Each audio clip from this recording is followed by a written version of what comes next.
And I just wanted to thank Lee for thinking of a different way to do services. It sort of fits in with our long-term goal of community participation, community engagement, and getting to know each other in a different way. So thank you, Lee. Thank you. I wanted to reintroduce Joy. You all know her in a variety of ways, our stalwart chairman of the board, and so many other things she's done over the years. I mean, now ex-chairman, I guess. Yes, thank you. But in any case, we know a lot about her background and so on, but I think there's things that you don't know about her that we're going to be exploring today. And one of those, from my perspective, is that she's such an authentic, sincere searcher of truth and meaning in spirituality. So, without too much further, we'll just jump in, I think. Oh, go ahead. The choices in music this morning so far have been a reflection of the Mennonite beginning that you had. And one of the things we want to do with spiritual autobiography is bring forward how these things have informed you today. Like what's really still alive in you and has shaped you from that experience. Can you say something about your early beginnings? Oh, sure. So I was raised by traumatized people in a cult-like religion. just to put it out there, but a very, very religious community. And for different reasons, I did leave that community. But thinking positively, there were things that have stayed with me. First of all, these people left Western Europe in the 1700s to live in closed communities in Russia. So 250 years in a closed community, you really get to know what a community is. And I was saturated with that from an early age, and I still always work and participate in communities for easy or difficult reasons. The second thing that stays with me is the words of the Bible, and I read the Bible often, and I have one that's all underlined, and sometimes I really wonder what effect that had, but it is beautiful language. Mm-hmm. And in general, I find myself looking for spiritual solutions to the problems of life. So that's about it. Thank you, Lee. Thank you. And then after I understand a bit of searching around, you landed on Buddhism, which was the next big phase. Yeah, I think Buddhism has been a phase in the West. It came to the West from Chogyam Trungpa, the Tibetan who created Tibetan Buddhism, and it's very popular. It's turned into kind of mindfulness, and I thought the ideas were really beautiful. After the idea of being sinful and redeemed by a savior who was nailed on a cross, the idea that you just do that by yourself, accept life is suffering, the cause of suffering is craving, dissatisfaction or desire, and that this can be resolved through an eightfold path. I like those ideas, although lately I'm wondering, maybe we don't have to think that life is suffering, but that seems a little bit like maybe there's another way to think about life. So I'm just thinking about that lately. But the three jewels of Buddhism are the Buddha, the Dharma, and the Sangha. And once again, the Sangha is the key, and that is the community. And so, in summary, what you gained from your study of Buddhism that stayed with you and shapes you today, how would you summarize that? The Sangha and the piece of mindfulness where you're working on awareness and understanding reality, and finding more helpful, more skillful ways of coping with real life. Instead of what I often feel about Christianity, that it's a sort of a fantasy world that you use to cover up the agonizing pain of life. So the more acceptance. More acceptance. Also, so I still practice. I attend a meditation every morning between 7 and 8. Although I often text people during that meditation. Sorry. I practice with the Portland Insight Meditation Society, which is a very good, hardcore, traditional Buddhist group. very useful, I hope.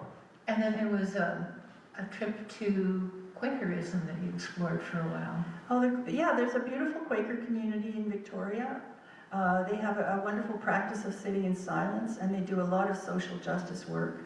I departed from that to go to the Unitarians for various reasons. I really love the 8 principles, especially resonating with Principle 4. This is a test. Who knows what Principle 4 is, Peter?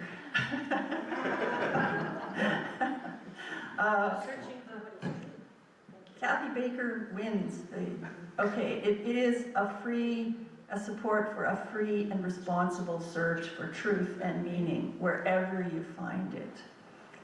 So the Unitarians support that. I love all their principles. I love the people of the Unitarians. We have fun, we have friends. We don't have funds yet, but that must come as well eventually. So thank you for this community. Thank you. Go on. We arrive at today, where you've been exploring some new things, I understand. I've been exploring the mysteries, real spiritual seekers come to this place where they leave behind their ideologies and their concepts, and they go into a world of mystery. And I'll just start by explaining about the James Webb Space Telescope.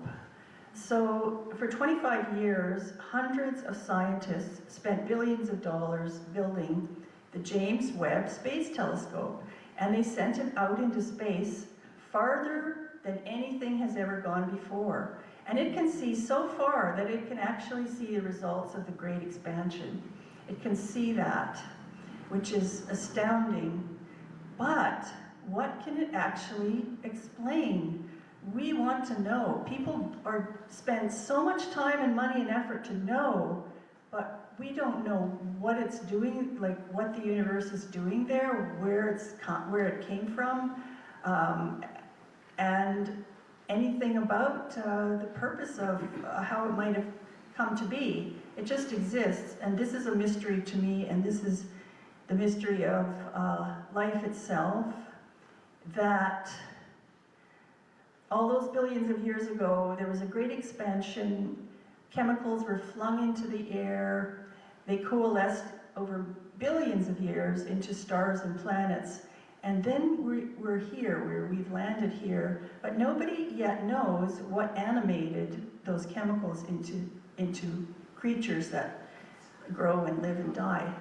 And so on this planet, for millions of years, life has come and gone in all kinds of forms. And if you really look at that mystery, it kind of overtakes the narrow, limited concepts that we live with. And so I come to where most spiritual seekers, and probably many of you come to, which is the place of love and unity. And I don't mean that I'm a loving person, because that's kind of in doubt, but I feel supported by the love in the universe that created the whole thing. So I don't really have to worry too much about my own limited preoccupations, although I still have to figure out my cell phone, but after that I can contemplate the fact that we are in a mystery. That's everything, so we're done. Well, in terms of talking about the mystery, it sounds like what you're saying is the belief systems have ceased to serve you in that sense, that maybe staying with a more non-conceptual approach is what you're after at this point. Well, that seems to be one way that people evolve through a religious practice. Although we have to be kind to ourselves and understand that we're suffering and that we need ideas as a kind of support. I have a poem to read. I think I've lost it though. Oh no. Darn. Let's take a minute and find out. Here it is. Because it's really beautiful. Okay, here it is. This is my poem. Okay, thank you for listening, by the way. Thank you. It's called All life came from the ocean, returning to the origin. Days swim. My yellow legs dangle above drifting fronds in chilly ocean currents. A seal surfaces in the distance, while the living water holds me up, floating between sunny air and sliding shapes below. Night swim. Stars flare in the black sky. Stars flash from my fingertips. Perseid showers above, bioluminescence below, as my light body swims in the night magic. The horizon disappears when the black sky merges with dark waves. I mark the hot border between above and below, breathing between vast heavens and deep waters. Thank you. I'm going to be loath to try and interpret your poem for you. Well, But it does bring up the question of, when I hear that poem, I'm struck by a sense of being sort of embedded in the flow of life. Is that part of your process these days? Yes, and we're so lucky that we can go in the ocean and look at the flowers and be in between the sky and the earth. And to me, that's the happiness and the purpose of the religious practice. So there's a real sense of joy and gratitude when you speak of that, it sounds like to me. Yes, that's right. And I think many people here have experienced that. Just the pure pleasure of the trees in the forest. So being present in the present moment. I know, and that's what the universe has given us. Mm-hmm. So that's it for me. Thank Okay. you. Thank you. All right. So by way of completing this, we're really open to feedback because, we're just sort of trying to shape this process in a way that serves everybody. And in terms of this summer experience, we'd be really open to talking about that some more as well. In the forum, perhaps, if you have some questions about what that would look like. And we plan to give out packets to those folks that want to participate, probably by email of some kind, at the end of our services here. And then we'll have a couple of sessions in which we can share, whoever wants to share about what they've discovered in that process. So it'll look something like that, to be determined as we go along. And I want to thank you very much for sharing what your path has been about. Appreciate it. Oh, thank you, Lee, for the idea and the effort. Thank you.